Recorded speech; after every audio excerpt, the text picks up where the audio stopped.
bang nagre-record tapos puro ingay ang iyong kapaligiran?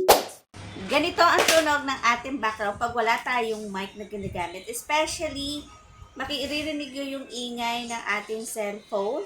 At tapos, medyo kumukulog pa at paulan at naglalaro pa ang aking toddler at meron tayong electric fan na kung saan maririnig mo ang lakas-lakas niya yung ugong ng ating electric fan. Ganito naman ang background natin pag ginamit na natin itong S16 Shih Tzu O wireless microphone. Kung naririnig niyo yung mga ingay ng ating cellphone at laro ng aking toddler at saka yung kidlat, kung naririnig niyo siya, hindi mo na maririnig kasi kitang-kita mo yung difference na kung saan meron na siyang noise cancellation.